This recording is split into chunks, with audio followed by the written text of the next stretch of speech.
Welcome everyone to the June Affordable Housing Advisory Committee meeting. Councillor Campbell, good to see you. Thanks for joining us. I believe Kathy has done roll call and that is all good. Is that correct? Yeah, both of us have. Everyone to the June Affordable. Well, good to see you. Thanks for joining us. I believe Kathy has done roll call and that Gina, is you all need to good. mute Is that that correct? or cut it off.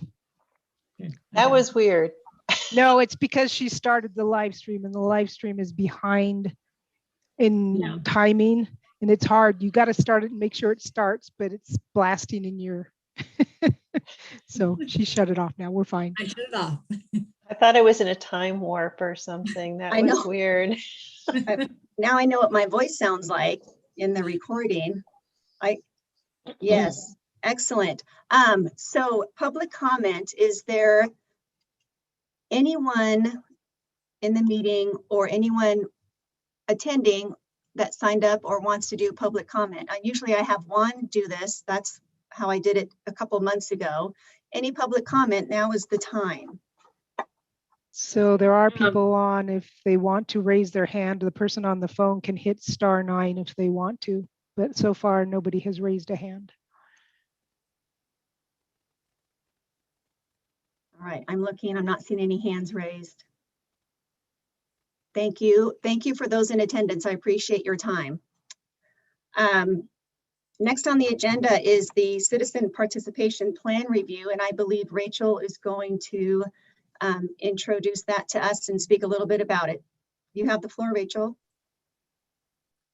Hello, everyone, and just to kind of remind you what the Citizen Participation Plan is it's a document that describes how the city will engage the community in their planning process for our Community Development Block Grant funding.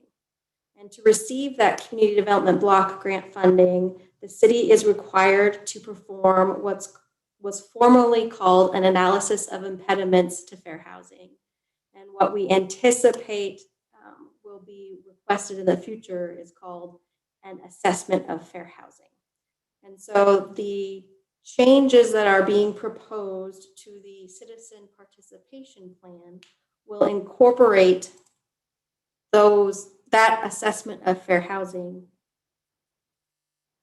And I will bring it up on my screen just to kind of show you what I'm referring to. And Rachel, your mic is a little crazy. You keep kind of cutting out. So I don't know if there's something between you and the mic or what. There's nothing between me and the mic. I had this problem last meeting and I haven't got my headset from IT yet. So I think it sounds really good right now. So I'm sorry to Okay. make you lean in, but that might be the way to go. that might be what I have to do. That's okay. It sounds much better with you closer to your Okay. screen. Yes. Okay. Thank you.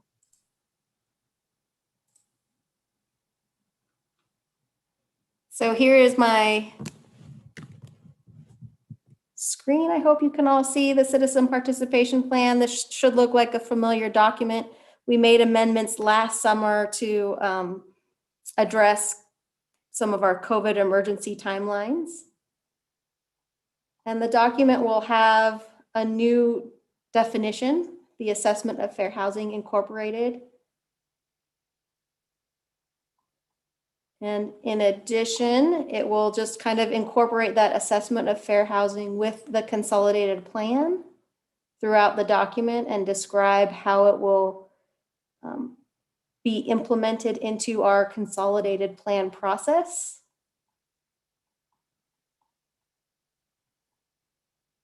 And it's, just kind of added to everything throughout the Citizen Participation Plan that addresses the consolidated plan. So there's really only a few sections. We're going to put this draft. We still might have some minor edits to make, but once we put this draft on our website, we will email it out to you all, the link on the website, so that you'll have a good chance to see it. And we will have public comment accepted for the week prior to our next affordable housing fair, or our next affordable housing advisory committee. And that's when we will have a public meeting to adopt the changes to the plan.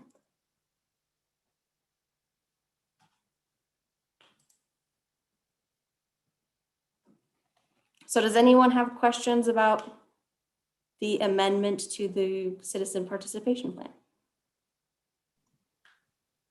I don't see any raised hands. I don't either. So that's all that I had with regards to the citizen participation plan.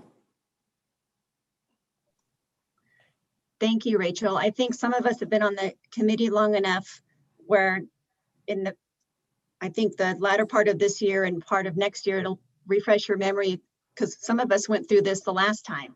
And it's a lot of work for staff to put all this together, and thank you for sharing that with us. Appreciate it.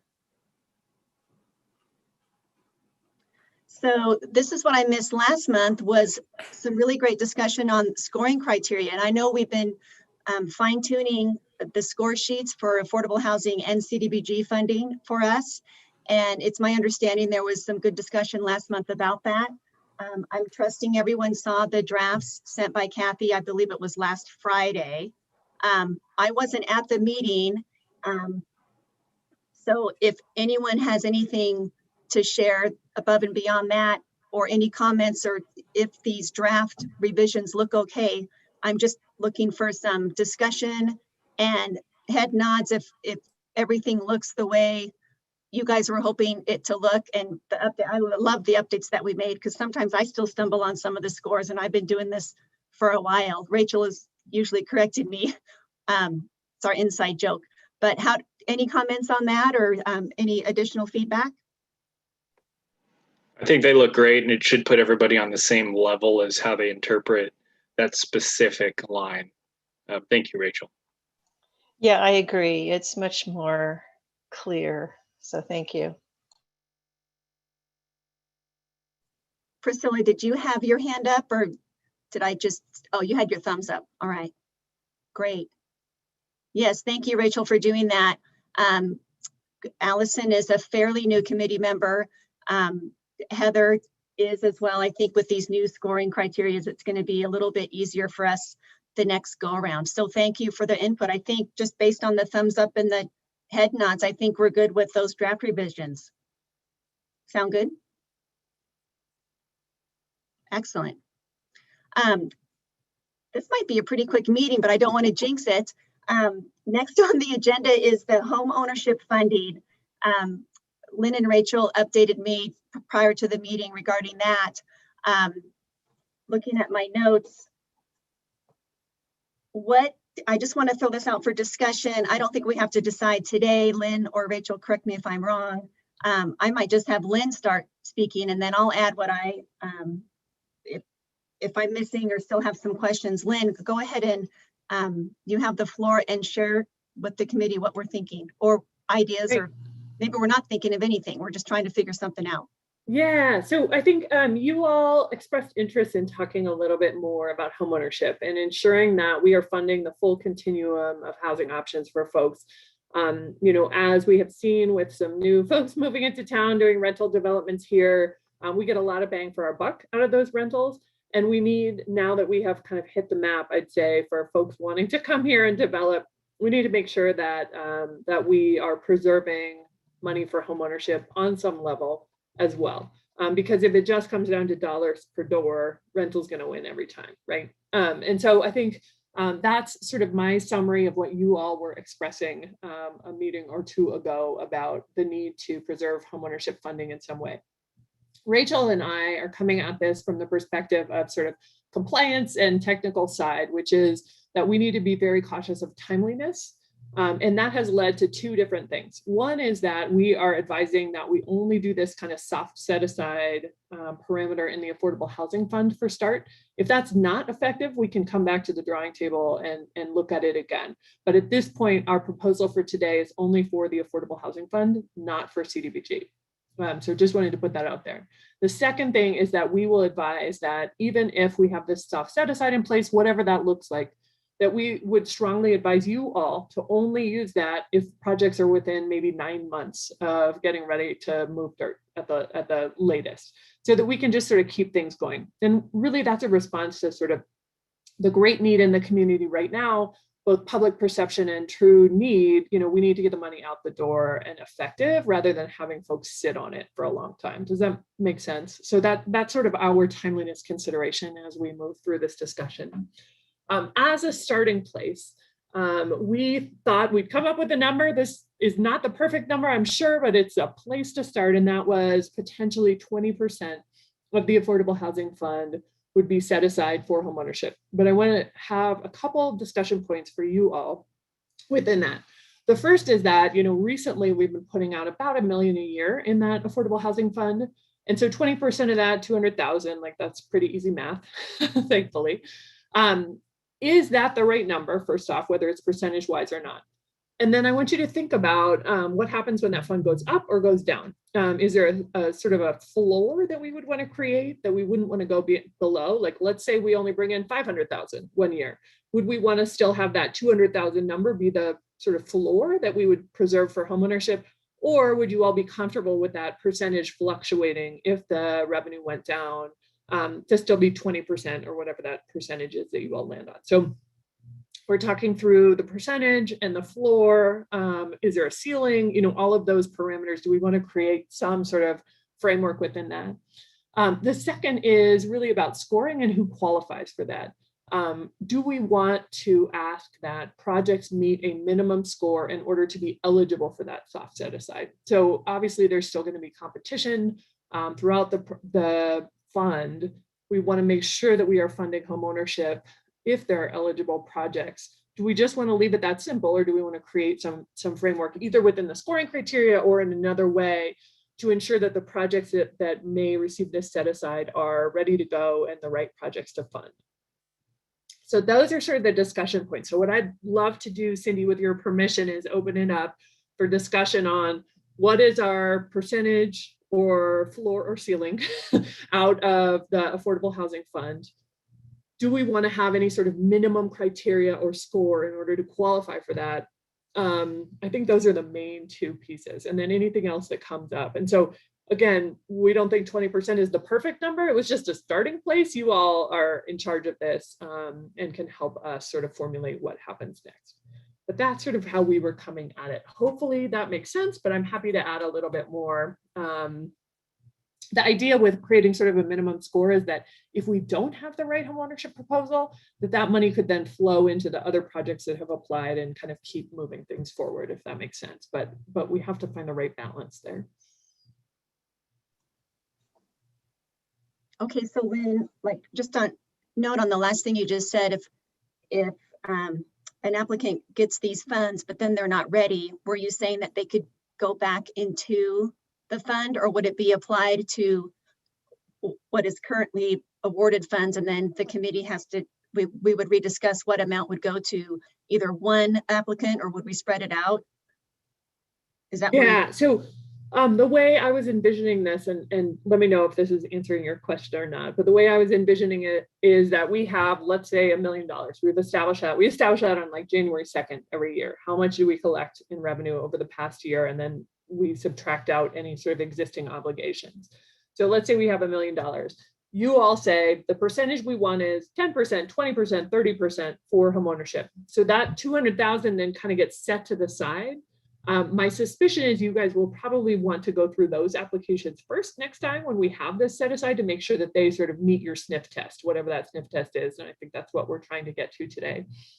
If those projects are not ready to go, they're not timely, or they don't meet minimum criteria, in theory, that 200,000 could come back into the larger pool and be available for all the other projects, rental, homelessness, et cetera, that are still out there waiting. Does that make sense? So it's sort of like, when do we not preserve that 200,000 or whatever it's going to be? When do we roll that back in to be available to everybody? In which case the playing field may level, right? Homeownership may compete directly with rental in that case, or maybe we've decided that you've decided that homeownership application just isn't ready or just isn't scoring high enough. And so they're no longer on the table.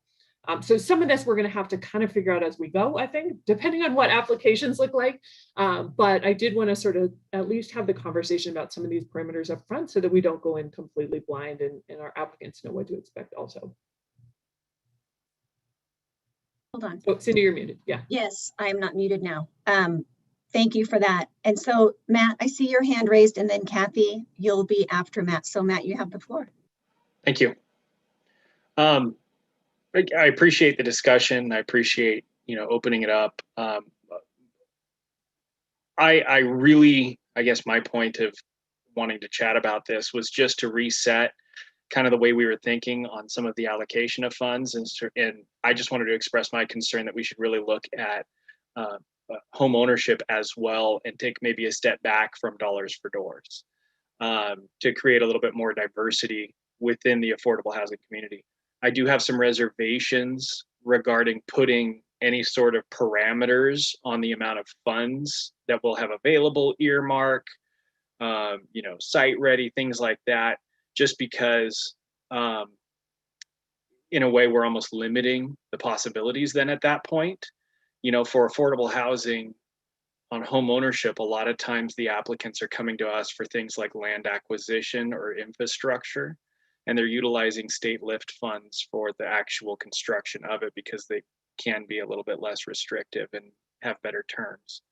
For land acquisition, a lot of times then they have to go through multiple different studies, which can take quite a bit of time, which I'm sure you guys are well aware of. So I really want to voice my hesitation on putting restrictions and boxes in place for these. I just wanted to restart some of our thought processes and really consider some home ownership more and consider the benefits where maybe you're only funding 4 to 8 different homes versus a 200 unit complex, but it doesn't mean it's any less important. Yeah, it's basically what I wanted to say. Thank you, Matt. Kathy, go ahead. Yeah, so I share some of Matt's thoughts as well on that. I'm not sure if a specific percentage or a specific threshold of timeliness might make it more difficult to get the monies to the people who need it or not. It's difficult for me to say. And I had a question for Lynn or Rachel.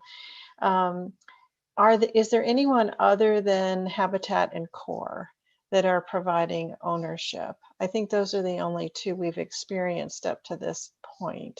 Those are the two that have come to us for funding. There are other entities in town. I'm thinking, one of the obvious ones is Hayden's nonprofit arm, First Story. They came to us for SDC exemptions for one home, but ultimately they have their model.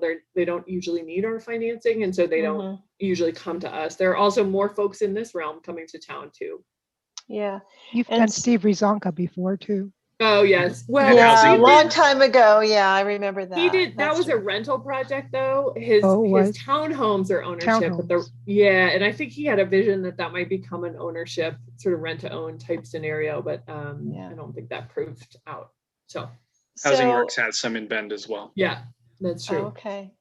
So I just think that the amount of people coming forward asking us for funds is going to be fairly limited. And I was just wondering, looking historically, what kind of amounts we've been giving either Core or Habitat. And I think it varies a lot depending on where they are with a project. And a lot of the times it's either for their acquisition of land, or it's mortgage support. I forget what the term is for that, down payment assistance. And I would think that down payment assistance is something that happens very quickly, whereas the land acquisition, as Matt was saying, can be rather drawn out depending on so many different factors. So I don't know where I'm going with this. It's just that I'm not sure that having a certain criteria or a certain amount is necessarily what we want to do. But on the other hand, I understand applicants want to have a sense of what to expect. And it is really hard to make that decision versus doors versus ownership. And I feel like it's going to change every year. It's going to, depending on what comes forward, it's going to make a lot of sense to go with the ownership, and other times it's not going to make any sense. And I don't know, is there another alternative of keeping it a little bit more flexible and just and not quite so dialed in as you've described it? Or is that even a way to go? Yeah, I mean, I think that's, again, like, this is exactly the type of discussion we were hoping to have. I don't think that staff have any sort of selected, outcome in mind. It's totally up to you all. So I'm really thankful to have you all discuss this. So I think the soft set aside idea was that we would know that at least a certain amount would likely be preserved for the projects that were worthy in your mind. That does not mean that has to be the upper limit, though I could definitely understand that sort of concern, and that might feel like that. We might end up in that place, even that if that wasn't anyone's intent. So I get that.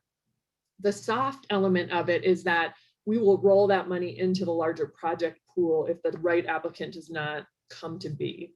And so it's not as rigid as a true set aside where it's, you use it or it waits until next year.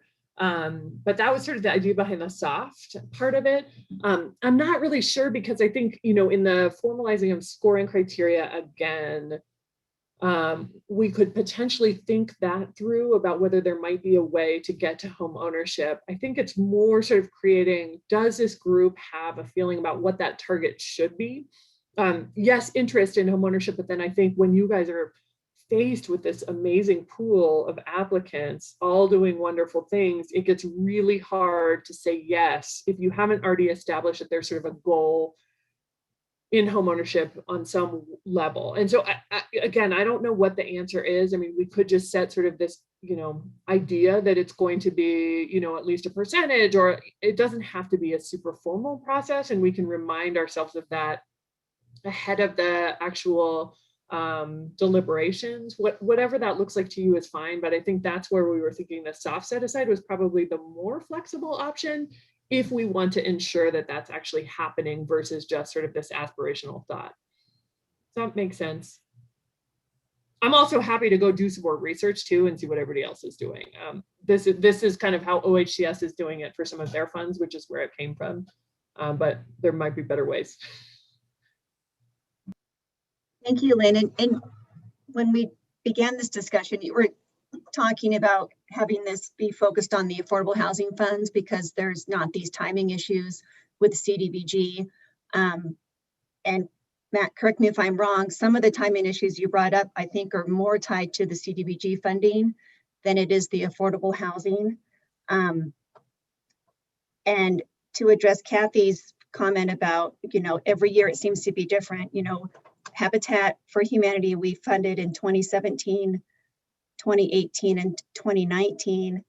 And then I think they got really busy with the money that they received for down payment assistance and everything. So nothing was awarded to them in 2020 or 2021, just looking at my chart.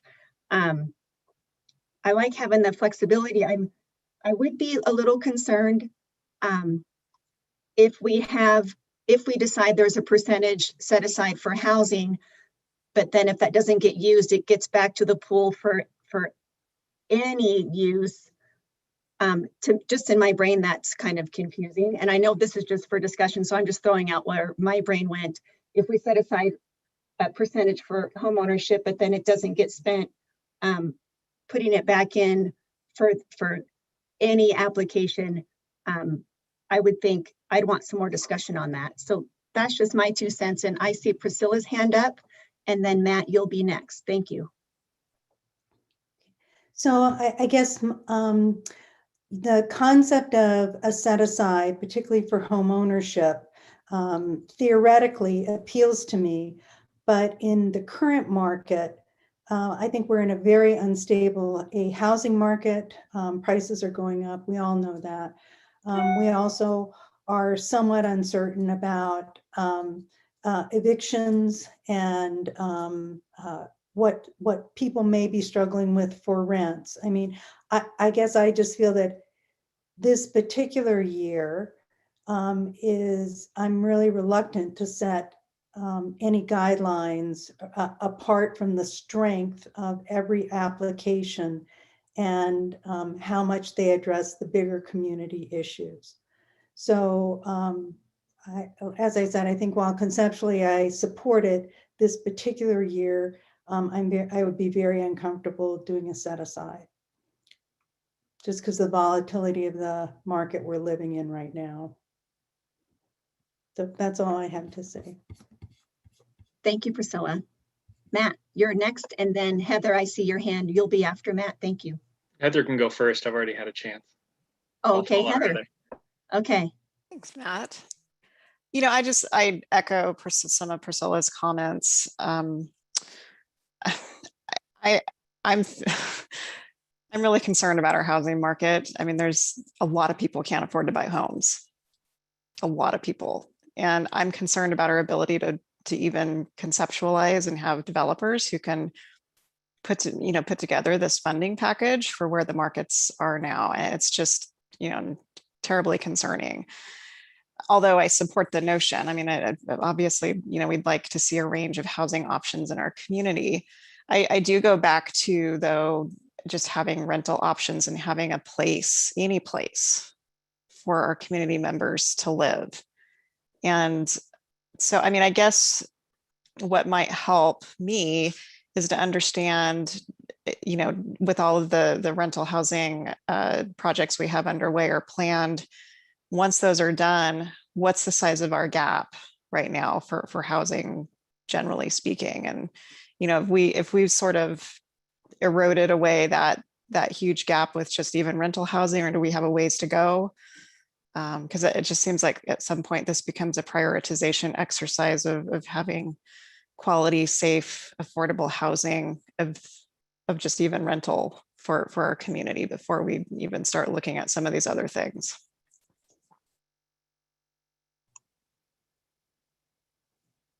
Thank you, Heather. I mean, maybe we could do a little more, do some research on that. Do you mean like the rentals that are opening up and what that gap is, or the gap?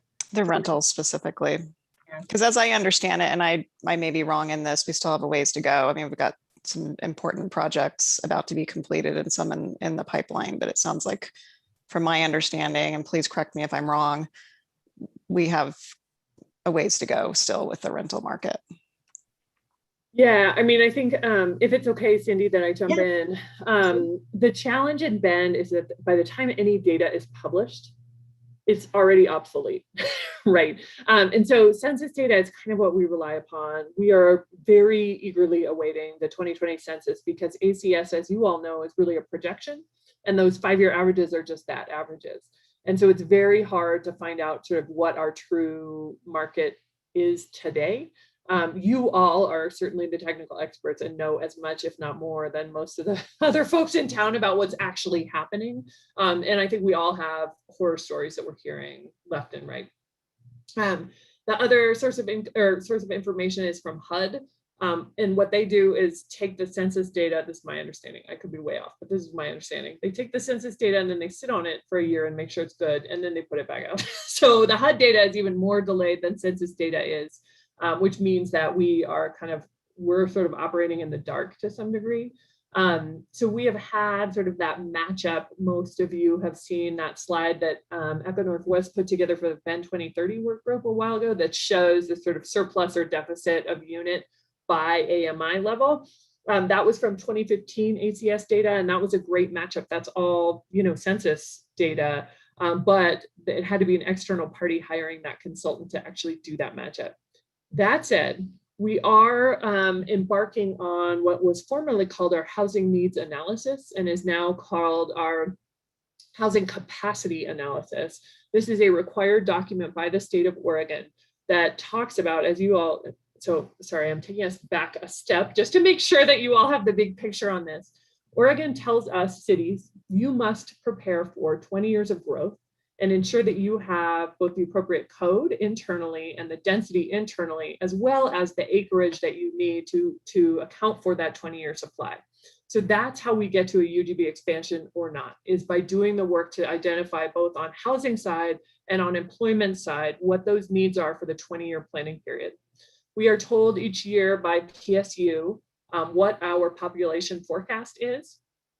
And those are the numbers we use, like them or not. There will be sort of a meeting of the minds with the new census data coming out. But over the last few years, PSU and census have been 10,000 people off. Census is plugging us just over 100,000 residents.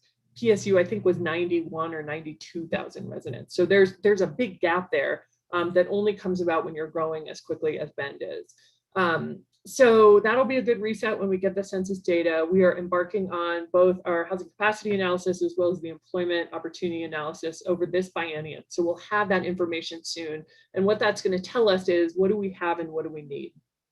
Without a doubt, and just one more parameter on that is that most of us returned our census forms before there was any discussion about what a Zoom town is, right? And before COVID really hit, we mostly had returned those census forms. And so I guess I'm taking this hopefulness about the census data with a little bit of a grain of salt, knowing that there has been a lot of activity in our region, even since we all returned our forms. So I don't know, honestly, today that we will have the ability to do any further analysis on what that looks like, although I really appreciate it and would love to have that opportunity. I think we need to wait until the census comes in, and then I think our housing capacity analysis is really going to tell us that, but that's a year at least down the line until, and you guys will be involved in that as well. There will be some decisions, I'm sure, that that will come to you on that housing capacity analysis and what needs to happen there. So I don't know if that helps at all, but that's sort of my picture of where we are with data and what we can and really honestly can't do. But know that in a year from now, I am very hopeful that we'll have a whole bunch more data, both based on the census info as well as the work that's happening within our growth management division to do those planning documents. Thanks, Lynn. Matt, I see your hand up. Go ahead. And then Keith, you'll be next. Thank you. Yeah, kind of touch base again on what I was saying initially, is I just wanted to reset some of our thought processes. Over the last few years of me being on this committee, we've been doing great things. But I had this thought that it kind of seems like we're almost focusing too much on dollars for doors and not as much for diversity and showing that there's all these different things out there that can be done. I had the opportunity to sit on the Northwest Community Land Trust Lenders panel last month and discuss, and there's a lot of really cool stuff going on in different states. And then the chart that Rachel sent, the AHAC affordable housing funding numbers since 2017, kind of solidified my suspicion. And in 2017, 52% of our affordable housing funds went to home ownership, whereas last year was 0%, and the year prior was 17%. So every single year, year over year, it's been decreasing. Granted, there's been different needs, there's different things that have been going on, but diversity in affordable housing, I think, garners community support and eliminates some of the NIMBY attitude that sometimes we receive when we say, hey, we're putting in an affordable development in this neighborhood. They can look around their community and say, gosh, there's a lot of really cool projects and different things going on. Maybe I'm excited about this. I don't think we need to put parameters on it. I don't think we need to earmark anything. I don't think we need to put restrictions on our ability to provide affordable housing to our community members. I just wanted to put that back in front of people and saying, hey, there's other options out there rather than just rental. Thanks, Matt. Thank you. Keith, I saw your hand virtually raised in the window, so you have the floor. Thank you. Thank you. Thank you, Cindy. So just two quick comments from me. I'm a fan of keeping things as simple as possible and not trying to carve out things that are hard to hit. I do understand the thought process of actually, I don't know if you call it a soft set aside or what you call it, but really, what Matt just said is we've always been thinking more about units, and some proposals have seemed very expensive for what we get out of them. But I always circle back to, we never know exactly what we're going to get. Each proposal is going to have strengths and weaknesses. And now that we've had this big conversation about it, we're going to be thinking a lot about the single family side too. And this committee is ultimately going to, decide where we want to recommend where funding goes. The thing I guess I wouldn't want to see if we did kind of put in some sort of bracket around, a 20% or whatever percentage that is that it becomes, that's what it is. And whether we get a strong or just a really mediocre application, it's kind of going to go there no matter what. And so I think we'd want to avoid that, but I don't know exactly how. I mean, I support the idea, but what Heather mentioned too is housing right now is just safe and affordable housing, period. Is the first tier of that, is that rental? Or is the first tier that, include home ownership? I think it's a mix of both, but the market is so wild. Rents have, I've been in Central Oregon for 15 years and I have never seen the rocket ship of rents that I'm seeing now, that people are somehow paying. I've never seen that. We see plenty about our, home values if we own, right? It's like, oh my gosh, but the people moving into the area are coming from all over the place. You've seen their plates, and they're somehow affording this. I'm not sure how, but a place is where I would focus. But I mean, again, I'll finish. I'm just rambling here. I'll finish by saying that I'm a fan of keeping it simple and allowing potentially this committee to walk through the strength of applications as they come in, with the idea that we preface the next scoring round with, let's talk about home ownership too, to see how it fits. And this LIFT funding conversation too is that there's this other big bucket that's not really been utilized that a lot of local players are now really getting into. And is that going to be something that solves the riddle for actually financing these going forward, or do they still need more? That's how I see it kind of playing into it as well. So thank you. That's all I had. Thanks, Keith. Heather, I see your hand, and then Priscilla, I see your hand. So Heather, go ahead. Thank you. Matt, I just wanted to express appreciation for your point around diversity. I'm wondering if we could hear whether, maybe probably not in this meeting, but in the future, what some of those diverse projects might look like, if they're, and if we can broaden our own awareness of something other than apartments that takes care of, housing for more than one family or what have you. I'd like to hear about it, and maybe we can speak to that in our RFP process to encourage some more of this, because I agree the NIMBYism is unhelpful, and if there's something that we can do to broaden our community's awareness and just even bring in more diversity, as you say, to just be more accepting and for people who live there. I mean, not everyone wants to, I have enjoyed living in apartments at various points in my life, including when I lived in Portland. I haven't always enjoyed it, but it is important to have options for folks in our community. And again, if we can just broaden our awareness about what those diverse projects might look like, that would be helpful. Thanks, Heather. Priscilla. I think you're still muted. This is genuinely a question.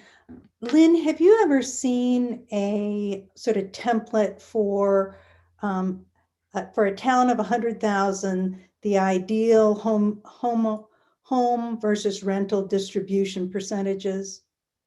I mean, I'm just wondering if there's some national ideal that we can measure ourselves against or work towards, because that would be helpful for me, even when we're making funding decisions, to know the value of to the community of what our choices are?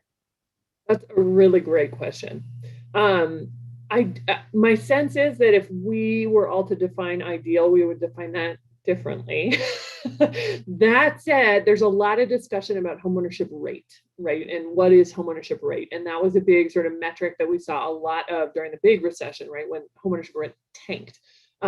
So I think aspirationally, we got up to something like, and please feel free, Cindy, Matt, whoever with more knowledge of this to correct me if I'm getting it wrong. I think that in 2006, nationally, we were at something like 67% homeownership rate. That has fallen. And I think it got down to close to 60%. I honestly haven't looked probably in 8 months to a year at what that rate is, but I think traditionally it hovers around 65%. So I'm kind of getting around the question here without answering it too directly. I do think that this is well within your capacity, both now in scoring and also absolutely as we go through our consolidated planning process to talk through what is our ideal in Bend. And I think you all with council have the ability to create that aspiration, whatever it is. And then we can put the pieces in place to try to make that happen to the best of our ability. So do want to give you all permission to figure out what is that ideal number for us? What does that look like? I can send over some info on sort of where we are now. But again, that's going to be a pretty big gap between sort of where we were when the census data was constructed at the time and today. But I do think 65% tends to be sort of the number that people gravitate around. And again, those of you who are in the industry every day, and if you want to respond to that in any way, I welcome that. I might be way off base. Thanks, Lynn. Kathy, I see your hand, and then Joanna, you'll be after Kathy. Thank you. Yeah, so I just wanted to mention there's a phenomenon that I've been following through my connections to builders magazines and things like that, that there's a huge new segment of builders building houses to rent out as opposed for sale. And so it kind of skews some of the numbers, and it varies dramatically from state to state and how much this is happening or what markets. But there is this strange new category of developers that are developing entire subdivisions just to rent out. And so there are rentals that are in homes. There already are, but it's been, I mean, we tend to think of apartments. And I just want to say there's this other item that's been developed. And I like the idea of Heather talking about in our RFPs, you know, encouraging alternative types of housing. So they could be townhouses. I hate to say condos because there's such a liability issue with them, but you know, there may be other forms of housing. You know, we're looking at fourplexes where you could possibly do the fourplexes condos. And it's such a small condo that it probably isn't a liability. But anyway, I think it would be nice as part of our RFP to just encourage alternative forms. I know Keith can probably speak to this. I think that from strictly an affordable housing builder, there's kind of a threshold that they need to reach in order to make a project even financially feasible. It used to be something like 24 units. I don't know what it is now. So it's a tough one. But I'm leaning more towards what Matt is saying. And it's like, and Keith, let's keep it simple. Let's just discuss it when it comes up and see what the projects are that are being proposed, and keep in the forefront of our mind that we do want to encourage ownership. And if there is a great proposal, then we can go for it. But if there isn't, then we won't, you know, and I don't see it necessarily has to change our criteria sheets, because I think they kind of capture a lot of that. So I would err towards keeping it simple, not making any specific call out at this point, and just see how it goes in our next round. Thank you, Kathy. Joanna, you have the floor. Thanks. I was just curious if we have access to data that shows how many homes are owned and used as a primary residence versus used as a secondary residence or for short-term rental? Let's see, there are differences of opinion. So in our housing needs analysis, HNA last time, which was finalized, I believe in 2015, right ahead of our UGB expansion, we pinned that second home number at 18% of our housing stock. So we accommodated for that 18% in our UGB expansion and in the work that we did to densify internally. The state was, the number that was recently provided to me by the state was 11%. So pretty big shift there. I don't think what I've heard, and this is kind of a growth management question, but there's no perfect way to figure it out because you can look at things like utility bills, some of which we have within our in our organization, some of which we'd have to rely on other entities to provide. But that's not a complete story because some people are leaving irrigation on when they're not here. Some people are, sending somebody over. My parents do this. They're like, go flush all the toilets, however often, just to make sure things are, so it's not as clear as we would like it to be, I guess. But I'll say the estimates are between 11 and 18% of Bend's housing stock is being used for second homes and or not full-time residents. That was informative. Thank you. Yeah. Matt, your hand is up. You have the floor. Yeah, a little bit more information on that. Recently, Fannie Mae and Freddie Mac have put restrictions in and increased pricing and rates associated with second home and investment properties. There's multiple reasons behind that, but one of which was that they were recognizing that a lot of people who had the means were purchasing investment properties and taking away the opportunity from owner-occupant shoppers. What they've done is they've limited the amount of loans that can be delivered to them by lender and they're doing an average now, but it was initially per month.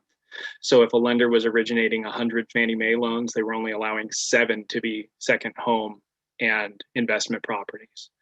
That caused a huge price increase for second home and investment properties, and it's kind of deterred a lot of those shoppers, which has maybe increased the opportunity for owner occupancy.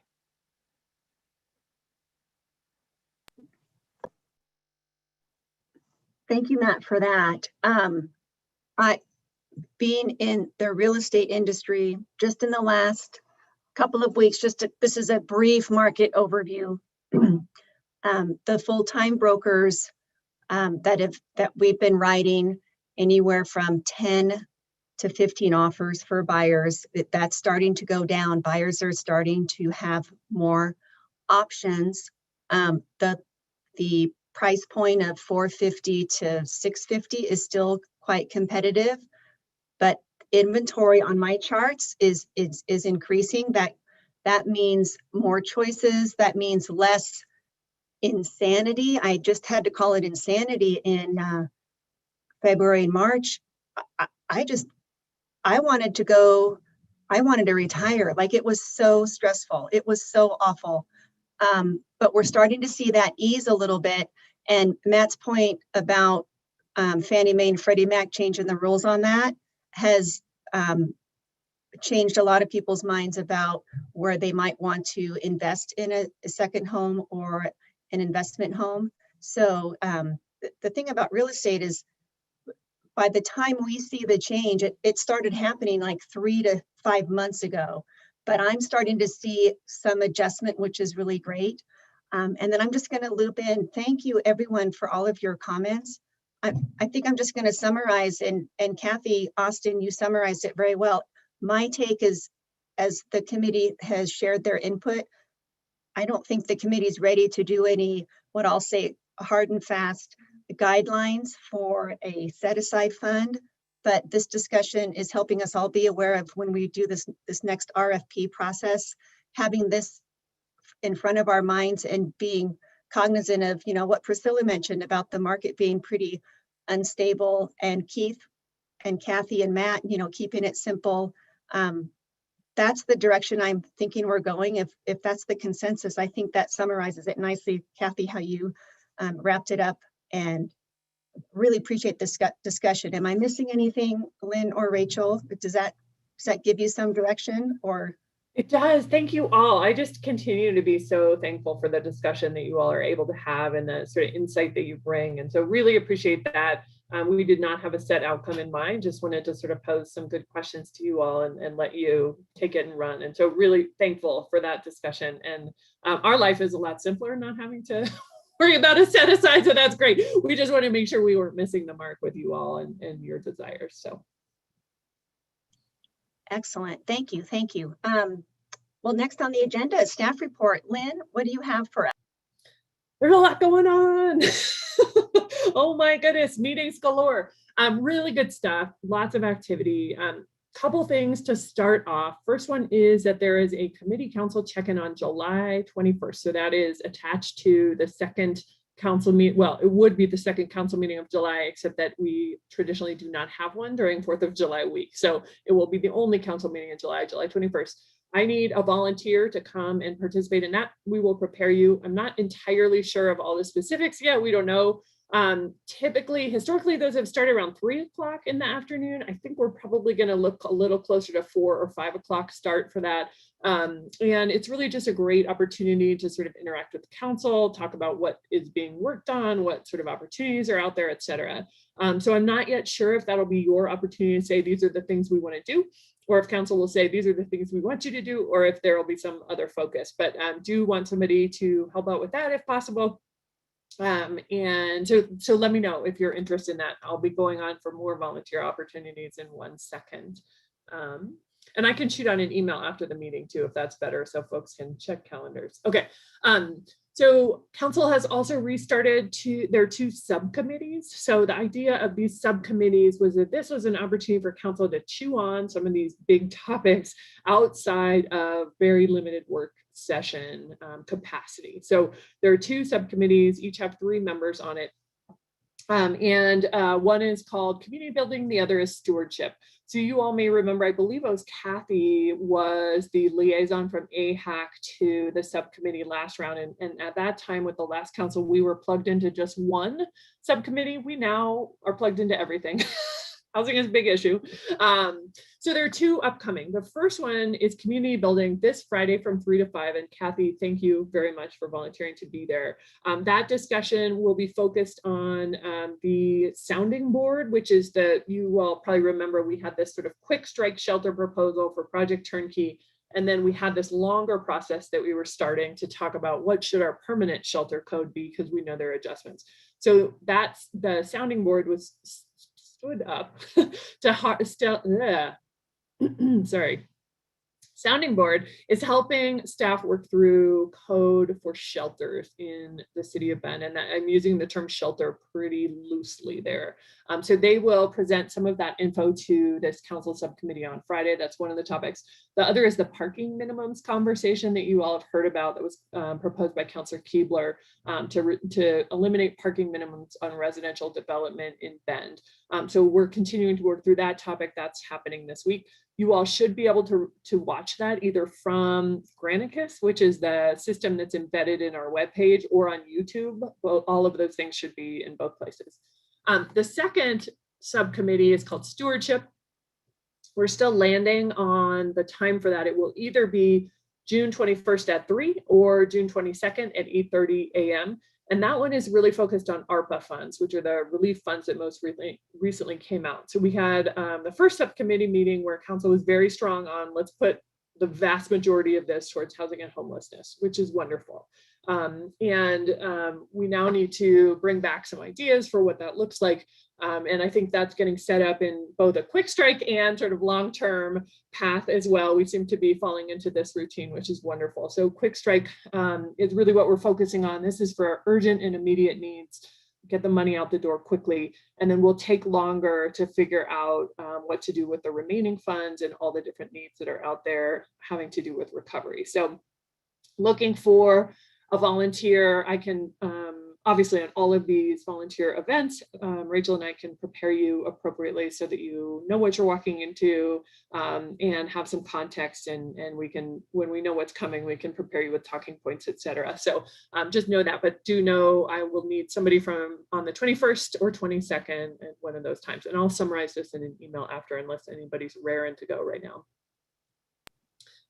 So within that stewardship subcommittee, one of the things that is being proposed is a contingency fund replacement, basically. So a lot of these projects that you all are working with in the affordable housing pipeline, you know, lumber in particular, but really supply chain costs all along, escalation, I should say, is really affecting folks in a very different way than it has ever happened before. So I know that a lot of folks are getting very nervous about their contingencies that are built into their pro formas and seeing those reduce and reduce and trying to figure out how to keep those projects moving forward. So that's one of the proposals that I believe we'll talk about at that stewardship subcommittee.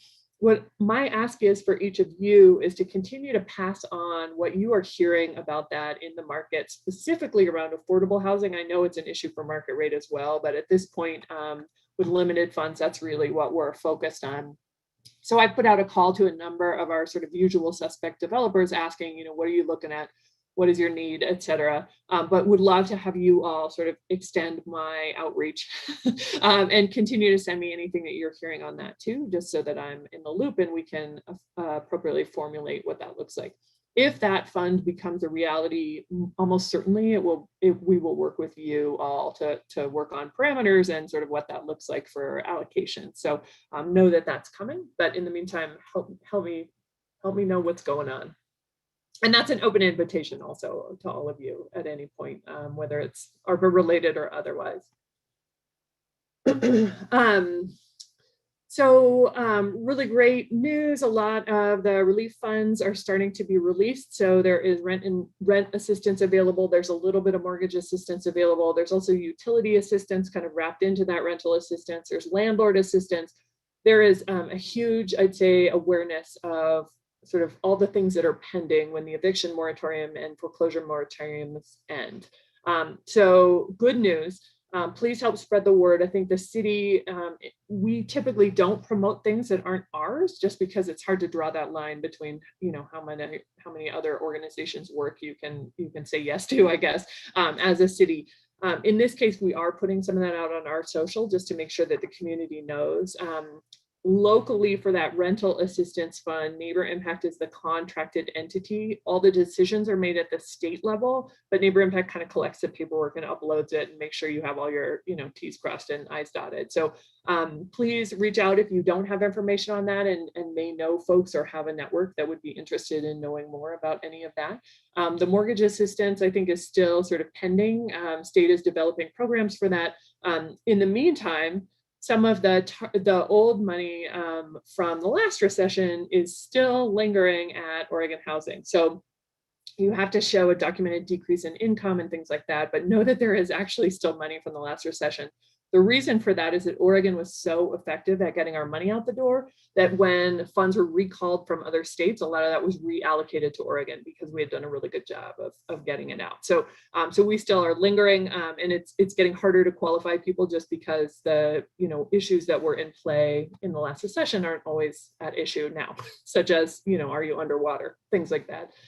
So know that there is some mortgage assistance that also is being run locally through Neighbor Impact, and that program is actively closing, I'll say. So I'm not sure how much more time, but if folks are worried right now, that's a good option for them. And then utility assistance, I think you can apply again through Neighbor Impact. They're sort of the statutory provider of utility assistance, but there are various things like in that rental fund, there's, I think, a utility assistance allowance, and then the state is working to set up a different program to make sure that they can cover things beyond just electric or power, I should say. So lots going on.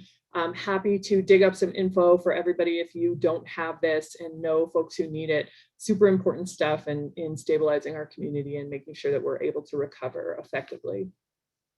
And then last thing, recruitment update. So council made an interesting decision at the council meeting last week.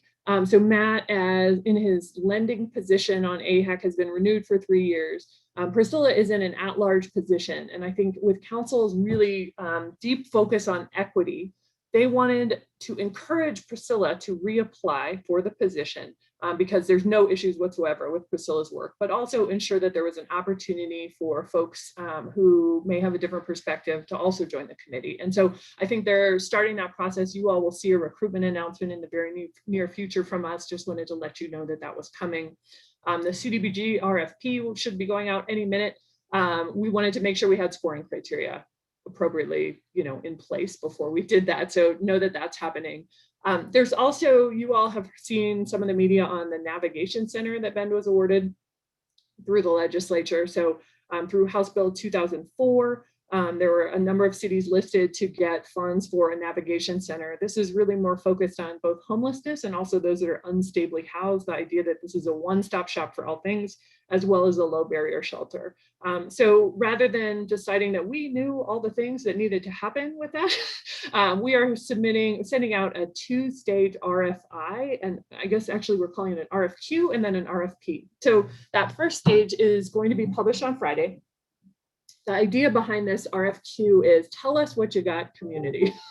If you have a service you'd like to provide that you think would attach to a navigation center or to homeless or housing insecure services generally, let us know what that is. And there are kind of 2 buckets that we're looking at. One is, I want to operate a low barrier shelter, and here's all the things we can do, my organization can do. The second is, I provide food, or I provide, a day center, or I provide any number of other things. Not really interested in the low barrier shelter part, but I have an offer, that I can provide to help benefit the community. So really intended to be a very broad sweep of who's out there and who's interested in working on this type of service with the city of Bend in the future. We have a great relationship with the Homeless Leadership Coalition, and so they will be reviewing some of that first round of proposals that come in. And the idea is that that first round will create sort of a short list of procurement potential for us. I'm seeing a cute puppy, so I'm getting a little distracted. Sorry, Barb. So that will create our short list for procurement for the future, so that as additional needs come up that the city needs to engage in, that we will have that list of folks and not have to start from scratch. The second phase, which is TBD, is really going to be scoping out that navigation center, what that contract will look like, who's going to operate it, what all the parameters are. So this first phase will really help us, I think, define what that RFP looks like. So know that that gets published Friday. I will try to get that out to all of our interested parties, et cetera, and please help us spread the word on that. We really want to have a robust return on that, so that we know sort of what we're working with and have a short list of folks to work with in the future. And what's going to occur in the second phase? I didn't quite catch all that. So first phase is, who are you? Who's interested in participating? Second phase, we will shape based on those first phase responses, and that will be who's going to operate the navigation center that we now have money for, and what does that look like. So in order to apply for that second phase, you will need to have applied on some level in the first phase, but the first phase isn't scored or anything like that. It's really just information gathering. Does that make sense? Okay. Thank you. And then, Barb, I think I'm going to repeat your good news, if that's okay, because I know you said it publicly this morning. So good news that Project Turnkey got a little bit more money from the legislature just in sort of a bill amendment in the last couple of weeks, which is setting us up well. We are still working through due diligence, but I'll just say it how Barb said it. We do have an executive session set up next week at council. So we'll see what comes out of that. Watch the news after maybe, and I'm hopeful we can pull some pieces together to also have that Project Turnkey Motel in place at some point. We'll see. I think that is what I had. Rachel, what am I forgetting? I don't think so. The RFP for the CDBG extra funds, I'm planning on putting out Friday as well. So hopefully, I'll put out the RFP for the CDBG funding on Friday as well as the RFI. So next July, you'll get the opportunity to look at some more CDBG proposals, and we might have to do kind of like a little quick review presentation and decide meeting in August on those applications. So I'm just kind of mentally preparing you all for that. Here we go again. I did think of one other thing, and that's House Bill 2001, So you all have been very involved in the House Bill 2001 process. And I'll say, even before that, AHAC proposed our cottage code back in 2014. So you all and your predecessors really have been working on this middle housing push since 2014. I think it's a good reminder that we actually slowed down our process of getting fourplexes in the RS zone, which was a council goal last biennium, because the state bill came through. So really, really exciting to kind of get to this point where we're having, work sessions and hearings and whatnot. So there will be a work session at Planning Commission on Monday. There's been a lot of neighborhood discussion, so I would expect that some of you have seen that. Kathy Austin will be representing AHAC and has been on the House Bill 2001 Stakeholder Committee this whole time working on this one's a little different, I'd say, in that the state is saying you must, right? And so it's not a do we or don't we want to do this, it's how do we do it? And so the stakeholder committee was really intended to be the technical experts figuring out how we get this product on the ground. So Kathy's been participating in that all along, and there's been reps from other committees as well. So very excited for that work session on Monday. You all can watch Planning Commission again, either through Granicus or Zoom, or on YouTube if you want to see it. And the good news about that is that you can watch and we don't have to worry about quorum because you can't participate, but still kind of get some of the action. So watch if you choose. And then there will be a hearing, I believe, in July at Planning Commission as well. You all authorized staff to work with Cindy and Kathy and others to write a letter if we so chose. So that is under consideration. We'll see how the work session goes and go from there. So lots going on with House Bill 2001 too. Please let folks know that your network, if people have questions about House Bill 2001, there's a lot of inaccurate information out there. Please, staff is more than happy to answer questions as appropriate. We want to make sure that the community understands the process and what's actually being proposed and what's not being proposed and why. And so if that's a need, we are here to help and answer questions as appropriate. Thank you, Lynn. I see a couple of hands raised. Councillor Campbell, I see your hand. You have the floor. And thank you again. Your dog is adorable. Sorry about that. Little Harvey has, her own ideas about where she should be when. Thank you so much, Lynn, for explaining about opening up the at-large seat. Priscilla, we appreciate you so much, and we honestly hope that you will reapply. But because that seat is at large, we felt like, this is an opportunity where we might just get someone else who applies that can help us do better with our diversity goals. So thank you so much, Priscilla. And then Matt, thank you. Thank you for saying that you'd be with us for another 4 years. We appreciate that so much. The one thing that I wanted to add is that we are working, engaging, putting pressure on maybe at least the county and ODOT, and kind of hopefully the school district and the Parks District to try and find vacant properties, little pieces of land that we have, that we own. This is something that's been going on at the city, but kind of haphazardly. There has not been just an extensive push to try and inventory everything that's out there. And so we're trying to get the county and ODOT to work with us on that. And I'm optimistic. Number one, we are looking for properties big enough for managed camps. But I'm optimistic that that search might continue to yield those little properties that we have been able to get out for home ownership. Which, yes, Matt, you are absolutely right. We all understand that building equity is just such an important thing. And right now, people just don't have that opportunity in Bend. So hopefully, maybe with those little properties coming up, we might be able to get more products that people could buy. I would love to see our cottage code used for that, a cottage cluster where they're all owned and affordable, that would, I think, just be magic. And maybe, just maybe, we might find a piece of property where we can just give the land and make that happen. So that was just the one thing that I wanted to add, along with always my thanks. I really appreciate the discussion. It's just so important. And thank you, everybody. Thank you, Barb. Kathy, your hand is up. Yeah, I just wanted to say that I'm going to be away on vacation on July 21st. So I am not going to volunteer to be there.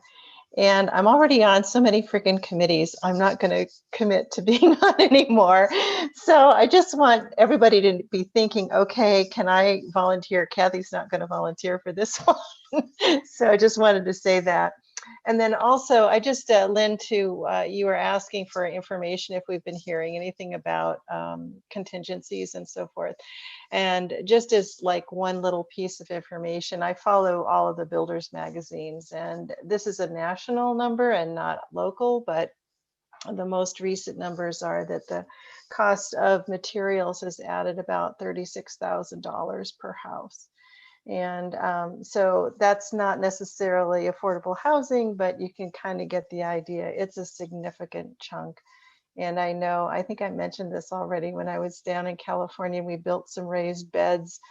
That 3 raised beds cost me the lumber, just the lumber, $450 for just lumber for raised beds. So lumber prices are almost 3 times. So it's just pretty, and everything is so hard to get here in Central Oregon. It has to be trucked here, that I think you could take that 36,000 and up it even some more. So just wanted to say that. And thank you, Barb. You sit in on all these meetings. We have to stop meeting like this. I know we see you at every meeting. So you're a hero. Thank you. And I think Counselor Rita is on the call too. So thank you, Rita, for being here.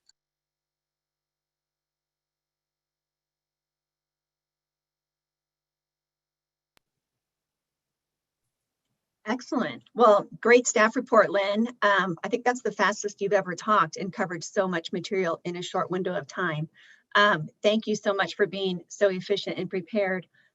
And if there's no further business or comments, I'm not seeing any last minute. So I'll adjourn the meeting. Meeting adjourned. Thank you everyone so much for your time, and we'll see you again soon.